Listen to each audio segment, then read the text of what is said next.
Good evening, America. Welcome to your Friday edition of Just the News, No Noise. I'm your host, John Solomon, reporting to you, as always, from Washington, D.C. It's been 24 hours since a jury in Manhattan delivered that extraordinary and historic verdict against Donald Trump. And a lot of people in America are wondering, what impact will it have? Well, we have one hint. Actually, we have 35 million hints, actually. In the first few hours after the verdict came down, President Trump raised a record $35 million online. What does that tell us? There's a large number of Americans that want to fight this and get behind the president. That is the first sign. Later in the show, we're going to ask what pollsters are seeing. We're very lucky to be joined by Scott Rasmussen. We'll find out what he's seeing in the polling data post-verdict. But first, I just want to step back for a second. It's been time for all of us to absorb what happened. And I think the thoughts that a lot of people have is that you can't view Alvin Bragg's actions, his smiling news conference yesterday where he was so jovial at a dark moment in American history, in isolation. They have to be viewed as part of a continuum. And that continuum, well, it began with Hillary Clinton back in 2016 when she tried to hang a Russian shingle falsely on Donald Trump's house. From that moment forward, Democratic lawfare used the judicial system and the congressional impeachment system time and again to try to stop one person, Donald Trump. That includes 4 indictments. 1 raid on Mar-a-Lago, 2 impeachments, 1 completely bungled and now reversed FBI investigation that we know as Russia collusion. The line between Hillary Clinton and Russia collusion and Alvin Bragg is a direct line. It is all one strategy. As a first guest tonight, who will join us in just a few minutes, often says it was all about getting Trump. That's Alan Dershowitz. Great line, of course, the title of his book, Get Trump. Let me bring in my amazing co-host, Amanda Head, right now. Amanda, a lot to digest in the first 24 hours. Oh, boy, oh, boy. Yeah, that was, I think, a pretty dark day. And President Trump's remarks earlier today, I think that we should highlight those. He gave a press conference at Trump Tower in Manhattan, and one of his main messages after the guilty verdict was that this all wasn't just about him. Take a listen. I don't mind being out there because I'm doing something for this country and I'm doing something for our Constitution. It's very important, far beyond me. And this can't be allowed to happen to other presidents. It should never be allowed to happen in the future. But this is far beyond me. This is bigger than Trump. This is bigger than me. This is bigger than my presidency. And he's right. This verdict has caused millions of Americans to completely lose faith in America's justice system. This is, as he said, much bigger than his presidency. And he also spent a lot of time going over the trial and made sure to point out that the gag order still stands and that there is no underlying crime here. And I'm still waiting for someone to actually explain what the crime was that he was found guilty of. But President Trump finished by saying that he was honored. Take a listen. It's a very sad thing that's happening in our country. And it's a thing that I'm honored. In a way, I'm honored. It's not that it's pleasant. It's very bad for family.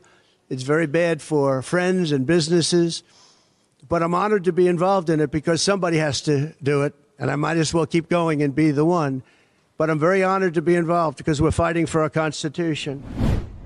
And I don't know anyone else who could withstand all of this, John. I'm going to throw it back to you. We're lucky to kick tonight's show off with one of the keenest legal minds that America has ever produced. He's the Harvard Law Professor Emeritus, the author of many great books, most relevantly, the book Get Trump. Our good friend Alan Dershowitz joins us now. Professor, good to have you back on.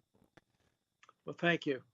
Overnight, I wrote a column, sir, that borrowed from your book. The idea that really what you saw with Alvin Bragg yesterday was the end of a continuum that began with Hillary Clinton, Russia collusion, and then every effort after that, the impeachments, the raids, the indictments. Do you think Americans see a continuum that at the end of the day, Alvin Bragg isn't an isolated event? No, I think Americans are so divided. Cheering, dancing in the street yesterday from anti-Trump radicals on one side and sadness for the Constitution on the other side. Not too many people in America these days care about justice or fairness.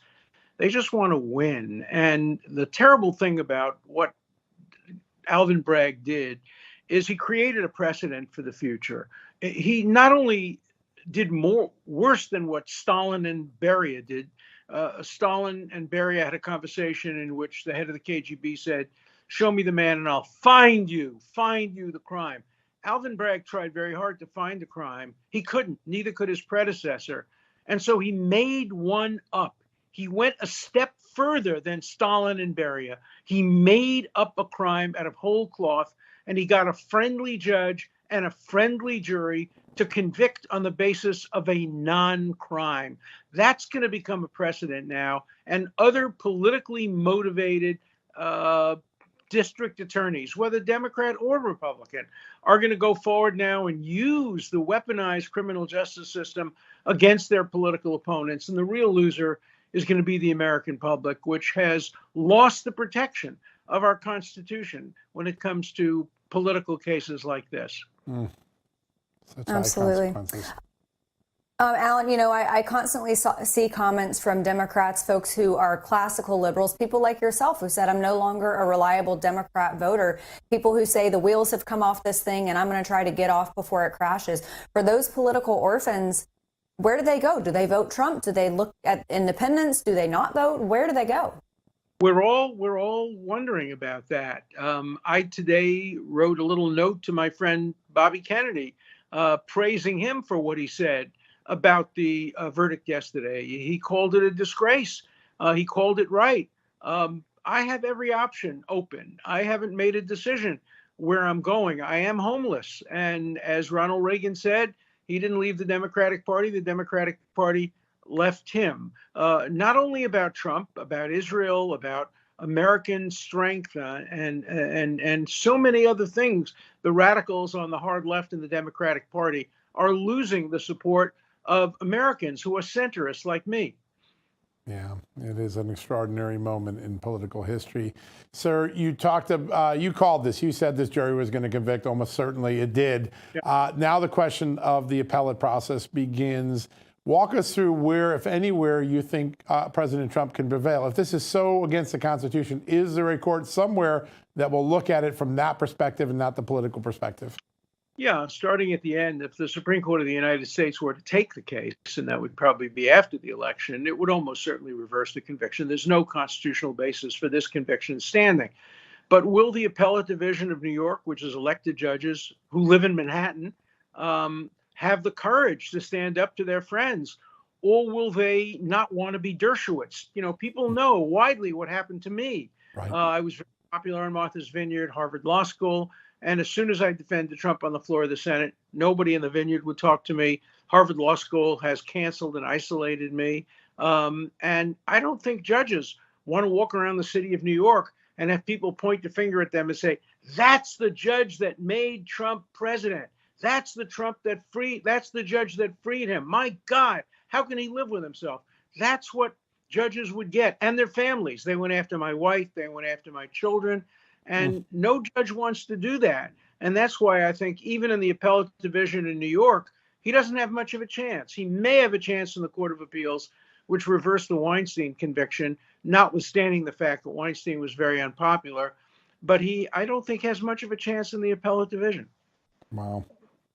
So, Alan, we pondered this thought last night, the notion or the possibility, I suppose, of an expedited direction towards the Supreme Court. They did it with the ballot removal. Could they do it here?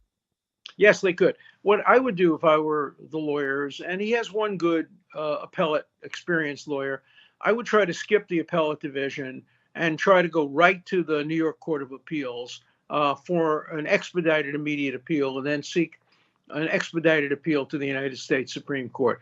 It is possible. It's uphill. We're not sure. And it depends on what the sentence is as well.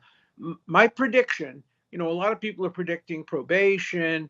I don't predict that. I predict that he will sentence Trump to prison, but suspend the sentence. So he gets the symbolism of prison without him actually having to go to jail. But he will sentence him to, say, 2 years in prison, suspended because he has no prior record, or something like that. But he's not going to just, I think, give him probation or just a fine. He's going to try to do more than that. Yeah, I think that's right. House arrest is another thing that I guess could be on the table given the history of the district. Alan, I want to ask a little bit about the system. You said it on this show to Amanda on Tuesday, and I think it was profoundly right. The justice system will never be the same. What are Right. some of the remedies for people who still care about the Constitution, the first 248-year history of the country? What are some of the forces that can help try to repair what we've just gone through? Well, the only check left in our system of checks and balances certainly is not the Senate, is not the executive branch, it's not state prosecutors, it's the House of Representatives. And I think at the moment you need to have hearings and you need to have subpoenas. You need to find out a lot about how this judge was selected. It's supposed to be random, and yet he's been on 4 Trump cases. What his daughter's relationship to the trial was, how much money did she make during the trial? There are a lot of things that I think congressional committees could probe, and that's part of our system of checks and balances. People say, oh, you shouldn't interfere with the judiciary. Nonsense. If the judiciary is off the rails, and if the prosecutor, the judge, and the jury are all biased against the defendant and making it up as they go along, making up laws, you need the judiciary to be under control and under a watch, and that's the appropriate role of the legislature. That's what the framers of our Constitution, when they brilliantly set out our system of separation of powers and checks and balances, had in mind. This is a perfect occasion for the legislature to check the judiciary. Yeah. Alan, last night Joe Biden put out a statement and invoked, among other things, that Donald Trump was a threat to democracy, which is interesting considering the circumstance. But I think that he will no doubt come out and say something publicly. Considering the American people and I think they rightly suspect some type of connection between the Biden White House and these prosecutions, wouldn't it be wiser for Joe Biden to stay quiet about it so that he doesn't exacerbate the issue or the optics of there being a connection? Absolutely. He would be very smart. He's gotten his win. He'd be very smart not to take a victory lap, because I think that will just turn off a lot of Americans and exacerbate the perception that there must have been a connection. And there is a connection. Bragg is a Democrat. He ran on a platform, a Democratic platform of Get Trump. That's why I named my book Get Trump, because that was his platform. He did it to help Biden. I don't think Biden had any direct connection, but Bragg did it to help Biden, and he thinks it's going to help Biden. And this was pure election interference. Yeah. Alan, you've been open. You voted for Joe Biden in 2020. In retrospect, as you look back from what he has done to the judicial system over the last 3 years, do you have any buyer's remorse, or what do you think Joe Biden's long-term legacy will be on these issues? Well, I have real buyer's remorse about voting for Barack Obama the second time. I'm beginning to develop some remorse over Biden, but I want to give him an opportunity about this issue, about Israel, about some other issues. I'm keeping an open mind. Donald Trump today held a press conference in which he said Alan Dershowitz should have his head examined if he thinks about voting for Joe Biden. Well, if my head were examined, I think what you'd find is an open mind. And I'm going to wait until, October to make my decision about who to endorse. Those are wise words. Absolutely. Alan, before we let you go, considering some of the shady behavior and legal maneuverings of Alvin Bragg, do you think he should be disbarred? I think he should be subject to an investigation. I think the idea that he brought these charges after the U.S. attorney said no, the FEC said no, his predecessor Vance said no, and he said no, and then he submits to pressure and he makes up a crime. If had the jury come out against him, I think he would have been investigated. Now he's going to claim victory. I think it's even worse that he won, because that creates a terrible precedent for other district attorneys around the country to make up crimes against their political opponents. We're going to see more of that. Yeah. Alan, you wrote the book, Get Trump. Everyone should reread it today in light of history. You had everything on the money, like you always do. What a great honor to have you on the show, my friend. Thank you for joining us today. So much for having me. Thank you, Alan. All right, folks, we're going to take a quick commercial break. When we come back, a lot more news. We're going to stay on this topic. Also, some interesting headlines in Congress. We'll get to those later in the show. But first, a message from all of our great sponsors and partners here at Real America's Voice and Just the News.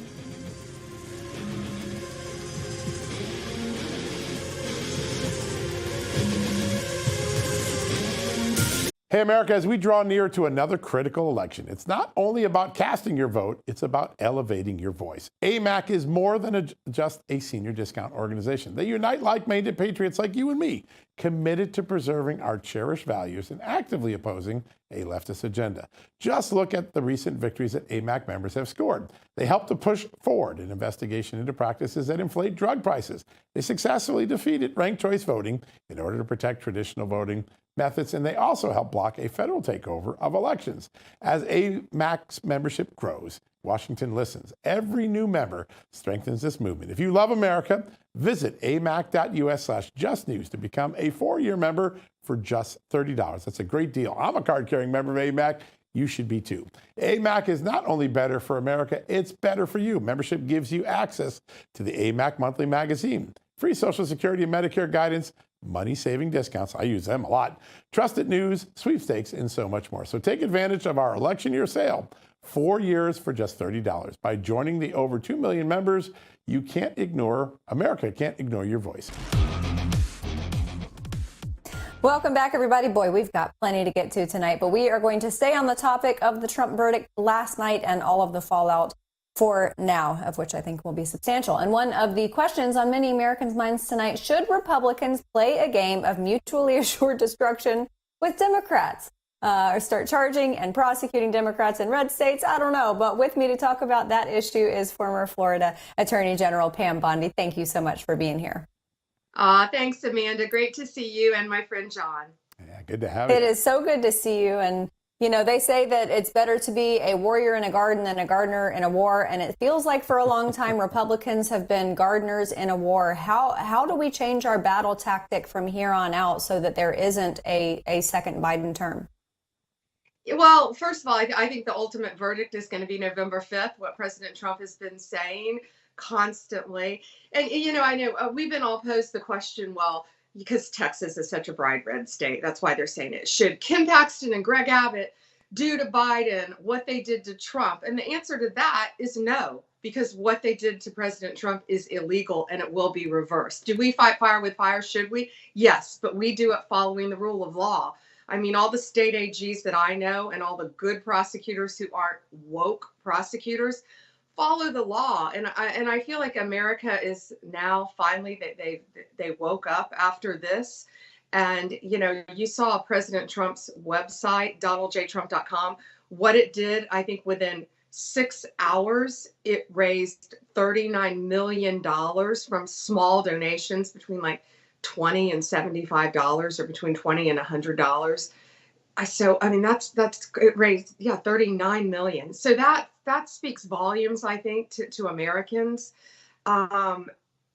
based on the verdict and what they're doing and how everyone wants to get involved. I mean, my phone was blowing up after it, saying, what can we do to help? People need to get out there to volunteer.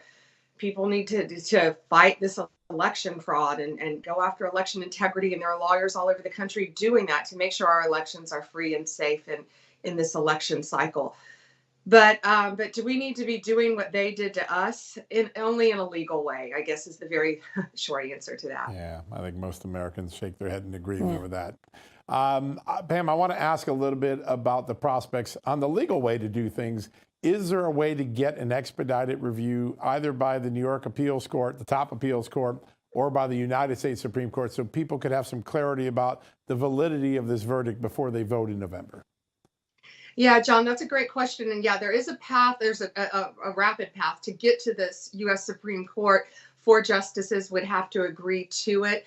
It's highly unusual. I think I've only seen it done in capital murder cases. It's highly unusual. But, you know, this case is highly unusual. So we'll see what happens. You know, my guess is the New York Appellate Court may drag their feet a little bit.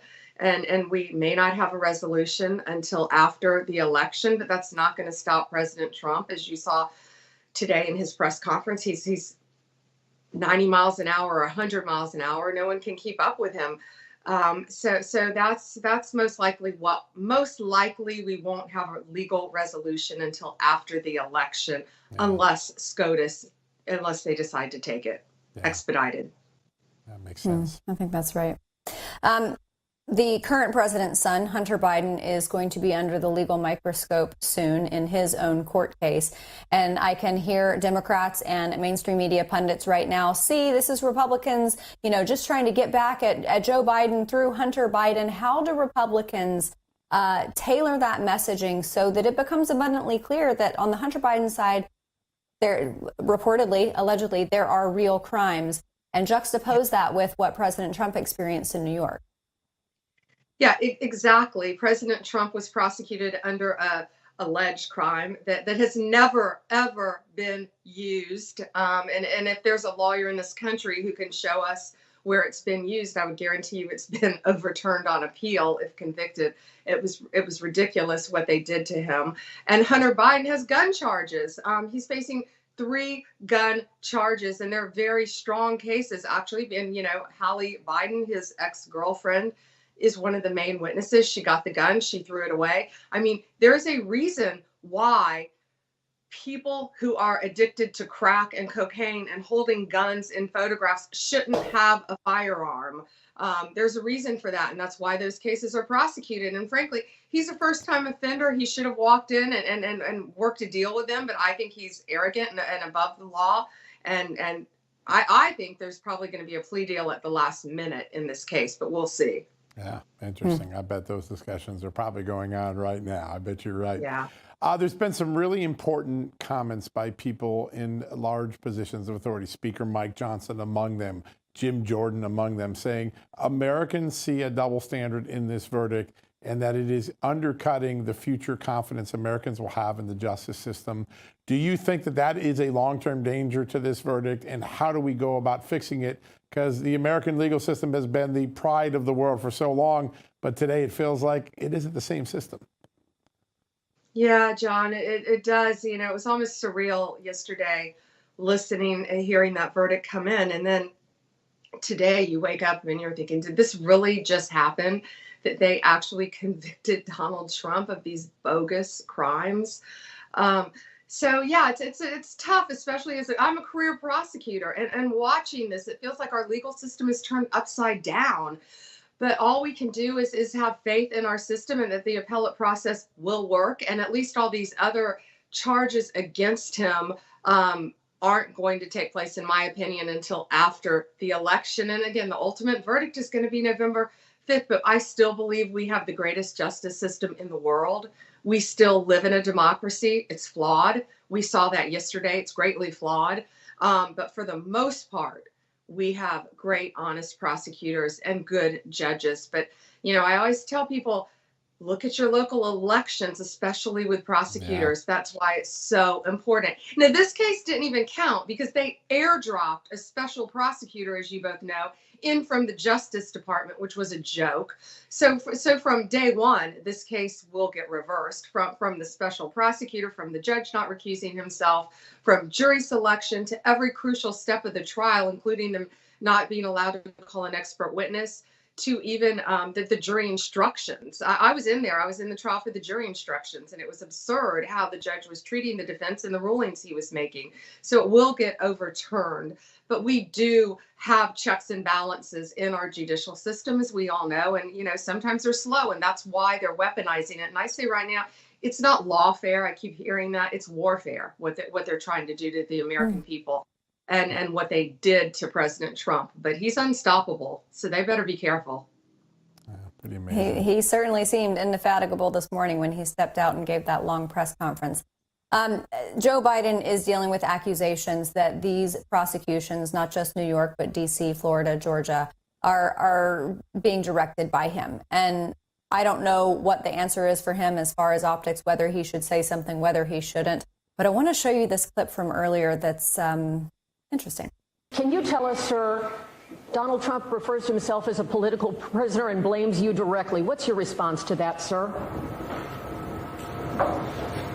Do you think the conviction will have an impact on the campaign?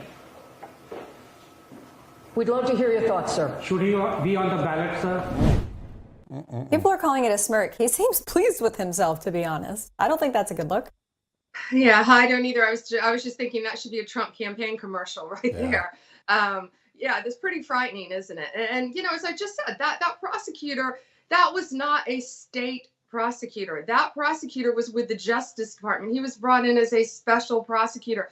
That doesn't happen in real life. It doesn't. Only when you're weaponizing the Justice Department and the state of New York, and that's what happened. Yeah, that's such a great point. It is so rare to see a DOJ official move over and help a state prosecution. It's almost unheard of. Pam, I'm sorry. I want to ask one thing, because I think when you take that fact, the fact that they sent the DOJ emissary over to help Alvin Bragg make the case, you see that the White House counsel's office was talking to the National Archives before the classified documents case.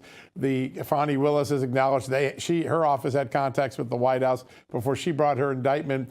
Do House Republicans have enough evidence to start asking whether Joe Biden should face consequences, and was he behind all these cases? Is it time for Republicans in Congress to make a tougher case there? Yeah, absolutely, John. And I think they're going to. When you hear Mike Johnson, when you hear Corey Mills, when you hear all of these Republicans now, they've been doing it, but hopefully they're doing a lot behind closed doors that we don't know about. We shouldn't know about it. But yeah, I think that they've seen the true weaponization. They've seen what happened. Yeah, the Fani Willis case is absurd as well. Yeah, they're coming in and out of the White House. So yeah, I think the records are very important, and we'll see what the National Archives does, how cooperative they are. Yeah, exactly. Absolutely. You know, you mentioned at the top of the block that $35 million bump that President Trump got last night. I mean, 30% of that was from new donors, and I think that speaks volumes of how the American people see this. And it lines up right with what you said. Former Attorney General for the state of Florida, one of the best in the country, Pam Bondi. Thank you so much for being here. Thank you. It's great to be with you both. Thank you. Pray for our country. All right, everybody, coming up, we're going to go through some of these poll numbers. As we said last night, it's going to be interesting to see if this is a permanent bump for President. If you're a homeowner like me, you protect your home. But when's the last time you checked on the title to your home? If you never have, listen to this. A new report on homeowners shows we have now more than $16 trillion in equity, an all-time high in America. That's why you need protection from a scam the FBI calls house stealing, where the equity in all of our homes is the target. Sadly, if nobody's watching the title to your home, these scammers, cyber criminals, can transfer your title to their name, take out loans, and your equity could be gone. Poof, like that. You have to protect your equity from this despicable crime right now with triple lock protection from my good friends at hometitlelock.com. The first step is to check on your home's title to see if it's still in your name. Then you sign up with your address at hometitlelock.com and be sure to use the promo code JUSTNEWS. They'll send you a complete title scan of your home's title, and your first 30 days of triple lock home title protection is totally free. HometitleLock.com. Go there today and use the promo code JUSTNEWS. One more time, go to HometitleLock.com, use the promo code JUSTNEWS.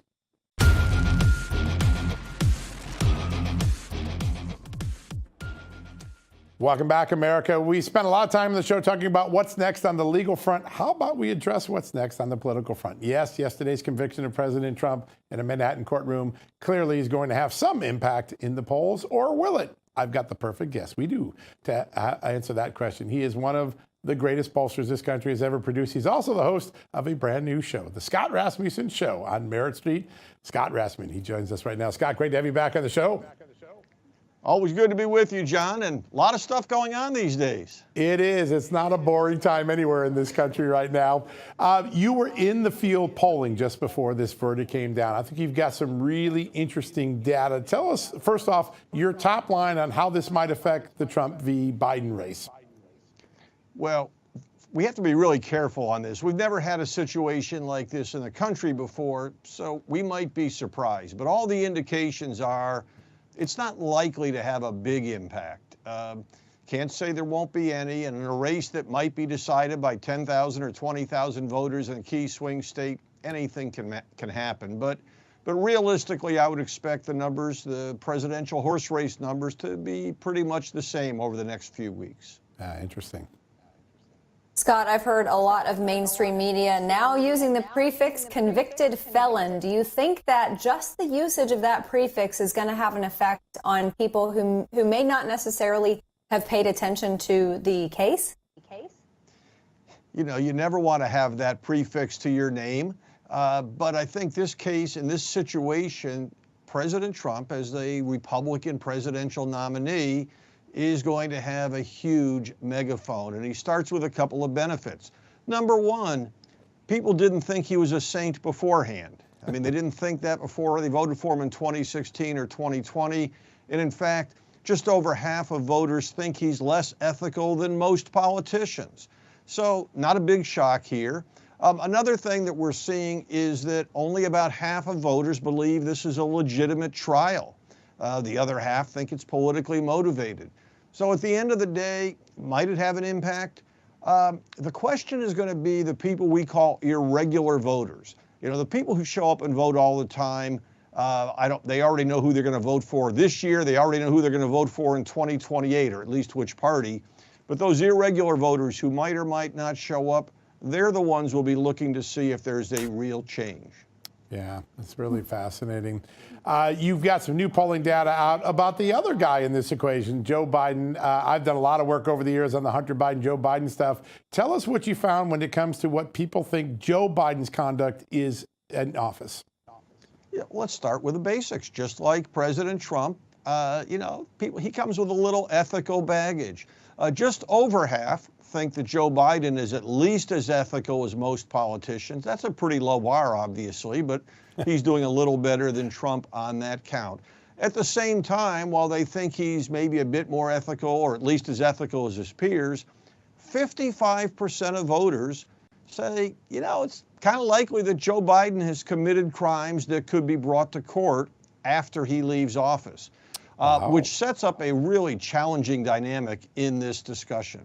Yeah, and Scott, on that, wasn't the independent number really high, like 60-something%?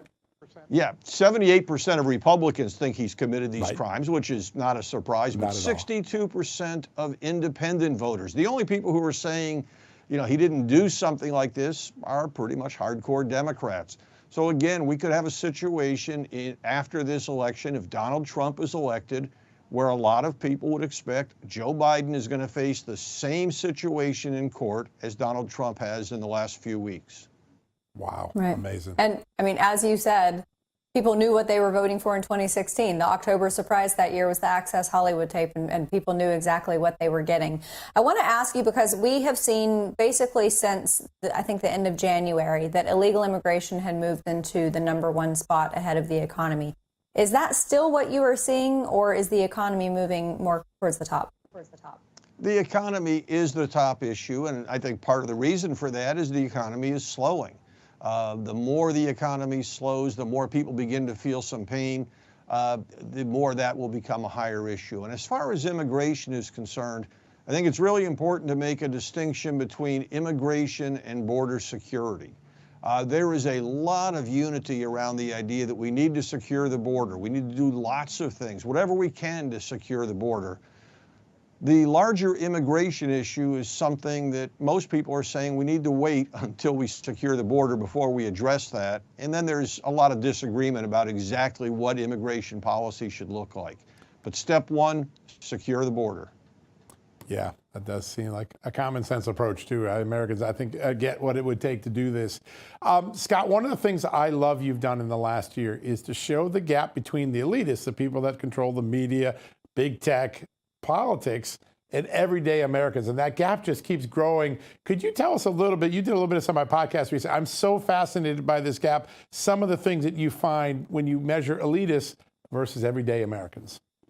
Well, the elite 1%, as we define them, are people with a postgraduate degree. They live in a densely populated urban area, and they make at least $150,000 a year. That's about 1% of voters. Now, perhaps the most amazing thing about this group, or shocking thing, is that 82% of them believe that most Americans agree with them on most important political issues, and nothing could be further from the truth. The reason they believe that's true is they just don't understand Main Street voters. Yeah. They think, for example, that most voters would support regulations to ban the sale of gasoline-powered cars. They believe that most Americans trust the federal government most of the time. That hasn't been true for more than 50 years. They believe that it is appropriate for the federal government to censor social media posts. All of these things are out of step. And as far as our 2024 conversation is happening, one of the humorous gaps is that just before all of this happened yesterday, before the conviction, we had polled everyday Americans, 1,000 registered voters, and they tended to believe that Donald Trump was likely to be elected this November. Now, it's not an overwhelming margin, but it was a 12-point margin. Among the elites, they overwhelmingly believed that Joe Biden was going to win. One reason for that, about 80% of the elite 1% approves of the way Joe Biden is doing his job. So I think they're assuming sooner or later the American people will see what we see. That's amazing. I wonder how that compares to the top 1% in 2016 who thought Hillary Clinton was going to win, because if it's even more than that, we're going to see an insane meltdown. I want to ask you very quickly before we go, if President Trump does enjoy a bump as a result of the guilty verdict, what do you think the shelf life of that is? Does it have any longevity? I don't think so. There's so many things that go on in a campaign, and the political world tends to think it's the political events that shape the elections. The reality is, if something like this happened 2 weeks before the election, it would still be fresh on people's mind. But we've got 6 months to go, and in that time, what we're going to see is people's perceptions of the economy will shift. There will be things happening at the border. There will be things happening in the Middle East, and there will be campus protests. Those factors, as people begin to react to them, will have a bigger impact than anything that happened in the New York courtroom. Yeah, such good wisdom. Scott, you do some of the best polling in the country. You also have some of the greatest political wisdom. What a great honor to have you in the show. Folks, go check out Scott's new show on Merritt Street. It is fantastic, one of my favorites. All right, folks, we're going to take a quick commercial break. When we get back, a little bit more conversation, this time with Michael Watley, the current Republican National Committee chair. He's got a lot to say about what's happening in the ground game right after these messages. It's 2024, and it's time for you to start taking care of your liver now more than ever. Why? Because the latest data from the American Heart Association indicates that adults with fatty liver were 3.5 times more likely to have heart failure than those without. The American Liver Foundation says that 100 million Americans have fatty liver, which means many people are at risk and they don't even know it. Now keep in mind, we throw everything at our livers. Cholesterol, alcohol, toxins, Tylenol, statins, cigarettes, you name it. That's why so many of us have a sluggish fatty liver that makes us gain weight and lose energy. For decades now, your liver has helped you with over 500 key functions every day. You know what? It's time for you to help your liver. There's a solution. Liver Health Formula, an all-natural supplement which contains 11 clinically proven botanicals that help recharge and protect your liver. You can try Liver Health Formula and receive a free bottle of nano-powered omega-3 to keep your heart healthy. Try Liver Health Formula by going to getliverhelp.com/justnews and claim your free bonus. And once again, that's getliverhelp.com/justnews.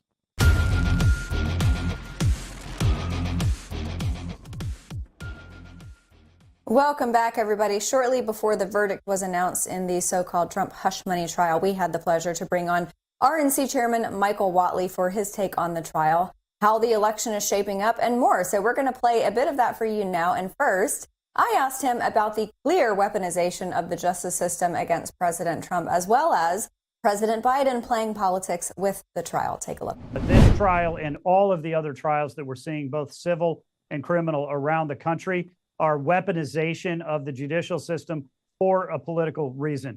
They tried to take the president off the ballot. They're now trying to keep him off of the campaign trail. Everything about this is partisan. Every one of these prosecutors are partisan Democrats. The judge in New York is a partisan Democrat. And we are seeing politics from every aspect of this case. I think the fact that the president has announced he's going to be doing, Oval Office discussions about the case, the fact that, as you mentioned, Robert De Niro is trying to, hold a press conference outside the courtroom, really truly shows you the politicization that they're trying to put on this. I think he's absolutely spot on. And John, we have been watching the polling and we had an idea of what it was before this. Yeah. And I think that the predictions were true. Yeah, listen, people voted with their money last night, right? $35 million historic haul overnight.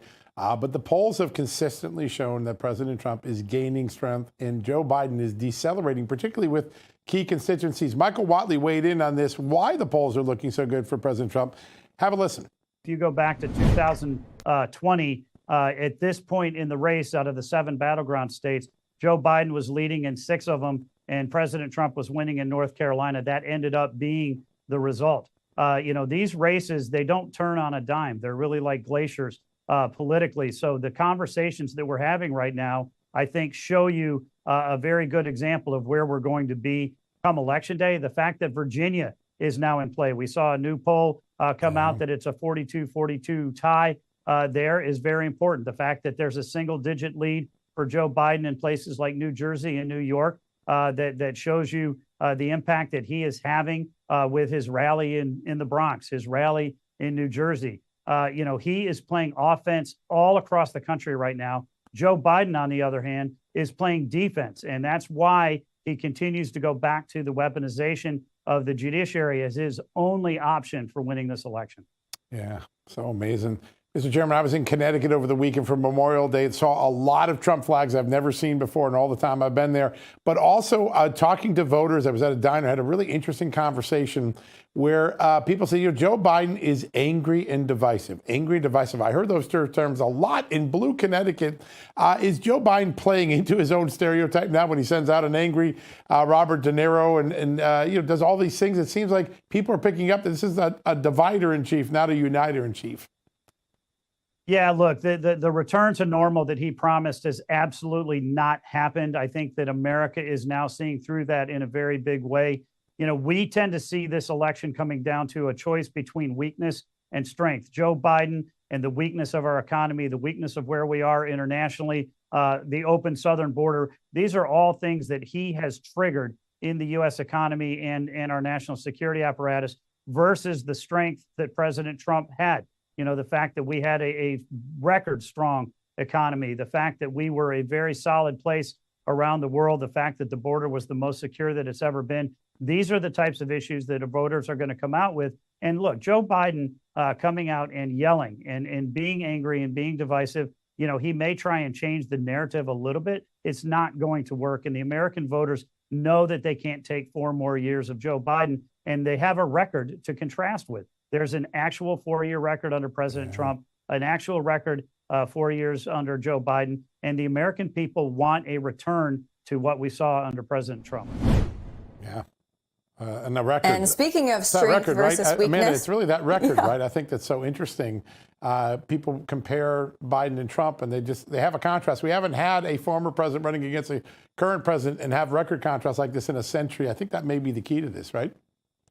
I think so, too. And when you consider the strength of Trump, I'll tell you what takes strength. Showing up to a completely different party's convention, in this case last weekend, President Trump appearing and speaking at the Libertarian Convention. The chairman had something to say about that, too. Check it out. The president knows and knew that we cannot have him on the ballot on multiple ballots, right? He can't be for the Republican Party and the Libertarian Party. So what he was doing when he went to that convention was trying to get votes, and he won over a lot of votes because he is talking a language that those folks understand. And look, I mean, we're in a position right now where he's the Republican nominee. We've got 90% plus of Republican voters are supporting him. Only 70% of the voters are supporting Joe Biden. And we're playing offense. We're playing offense with libertarians. We're seeing Blacks, Hispanics, and Asian Americans are leaving the Democratic Party in droves. They're coming our way.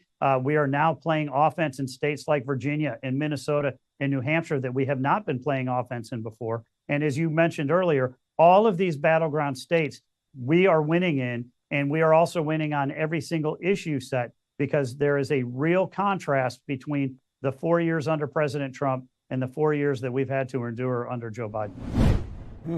Yeah.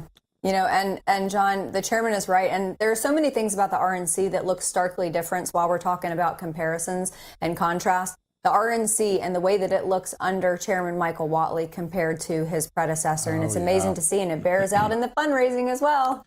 Every so often, maybe every couple decades, there's a transformational figure that takes over the party. Frank Fahrenkopf back in the 80s, Reince Priebus in the early 20,000s. I think that Michael Watley is going to be in that category when we're done. He's just doing the blocking and tackling better than Ronna ever did. I think that's a big point of his. Absolutely. And a lot of people are loving what they are seeing. All right, everybody, just one more break to flick out of the way before we head out into this weekend. So We will be right back after these commercial messages.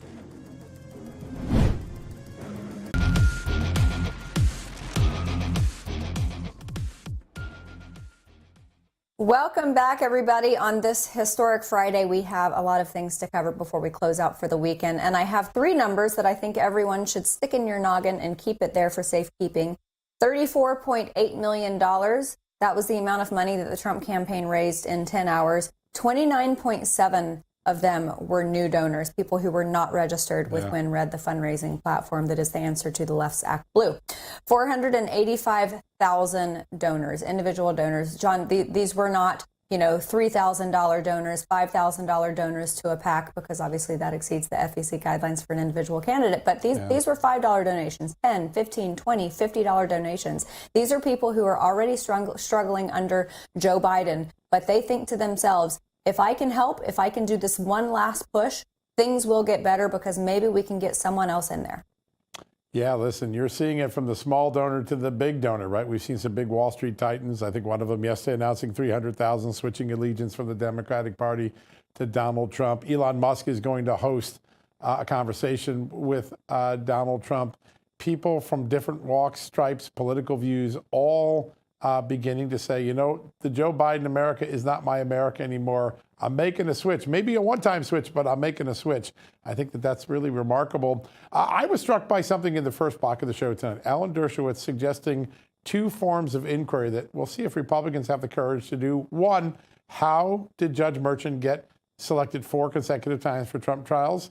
And two, should Alvin Bragg's own conduct, did he oblige by the law or follow the rules for a prosecutor under New York State? It's pretty bold for a guy who voted for Joe Biden to make those two suggestions. I wonder if Jim Jordan, James Comer, and the others are going to have the courage to go do it.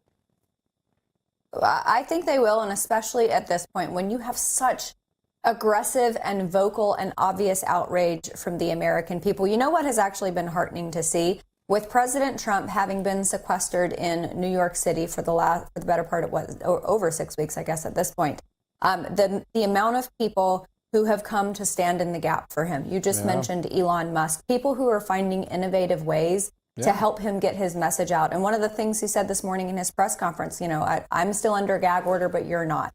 And people are taking the opportunity. They are grabbing the baton from him, and they are trying to spread the message about how politicized and weaponized not only this case, but all of them are against the president, and they are doing the work for him. If he can't get on the plane and fly to other states to campaign, then other people are going to do it for him. And I think it's great to see. I think it's actually a little bit surprising because of the disunity in the Republican Party up until basically primaries, or I guess the end of primary season, when it became so abundantly apparent that Donald Trump was going to be the nominee. And we are seeing a unifying around him that I don't know if we really expected 6 months ago. Yeah, no, listen, it's an extraordinary thing. We're in uncharted waters, of course, but the Democrats got exactly what they wish for now. Let's see how this actually works out for them. Fundraising's up. If the polling numbers go up, if Joe Biden continues to go down, they may have buyer's remorse, the sort of buyer's remorse that Alan Dershowitz was talking about at the beginning of the show. This could boomerang on Democrats. There are real signs that it is boomeranging on Democrats. We need some more time to understand it, but I think Democrats are going to be looking in the mirror saying, uh-oh, why did I do that? Yeah. I had a message from someone last night, someone who is a Trump supporter. Yeah. His wife is not. And he messaged me and said, just FYI, after 3 cycles of us voting on opposite sides. And by the way, in 2020, he didn't vote for Donald Trump, but he is now a Trump supporter. And he said, my wife has now joined the fray. He said she doesn't necessarily like his policies, which compared to Joe Biden's policies, I don't know how that could be a leg to stand on. But he said, she still doesn't love the guy, but she will now walk across broken glass to vote for him. And I think, considering that number, 30% of the donations last night came from brand new people. That says something more so, I think, than the final number. I agree. Listen, there's something going on very historic in our country. The tectonic plates are shifting. We've been saying that a lot. I think today was a big part of that shift. We'll see how it plays out.